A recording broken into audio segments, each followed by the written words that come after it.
Fox 7 News, giving you the edge first at 9. A nativity display at UT is certainly getting a lot of attention. Some say it is offensive, but the young conservatives of Texas say there is a message.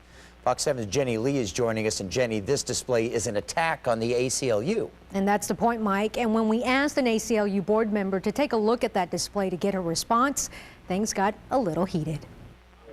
And the ACLU does not actually defend that. 1991. No, it does not defend that child pornography can be sold, by the way. Secondly, it also defends the right for groups like you to market and sell books. Excuse me, to market and sell books. A heated conversation between the young conservatives of Texas and everyone else, all sparked by a nativity scene. This is Gary and Joseph instead of Mary and Joseph. Not your usual birth of Christ display. The brainchild of Tony McDonald. He says he got the idea to do this last year. We decided to highlight ACLU and other groups' efforts to remove nativity scenes and any mention of Christmas from public life. McDonald is the chairman of the UT chapter of the Young Conservatives of Texas. We have a terrorist shepherd.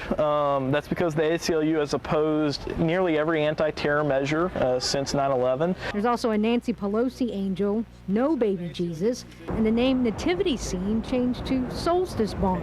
And then there's the three wise men's depiction. As Lenin, Marx, and Stalin, that's because Roger Baldwin, the founder of the ACLU, he was a very strident supporter of Soviet-style communism. I think it's funny that because they are offended by something, they choose to set up something they know is going to offend. ACLU board member Debbie Russell says most of what the young conservatives base their nativity scene on is not true. In no way, shape, or form has the ACLU ever sought to attack Christianity as a faith or Christians individually. What is true, the ACLU does support gay marriage as seen in Gary and Joseph, and one of the founders of the ACLU was an avowed communist at an early point in time. He had since denounced that. As for students and observers, one stopped to take pictures, another just stopped in their tracks, others smiled and laughed.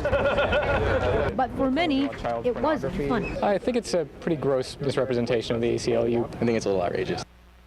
And the young conservatives say they know the nativity scene is outrageous, and that is the point. They will once again put on the display tomorrow at the West Mall on the UT campus starting at 10 o'clock in the morning, and the ACLU plans to be there around noon.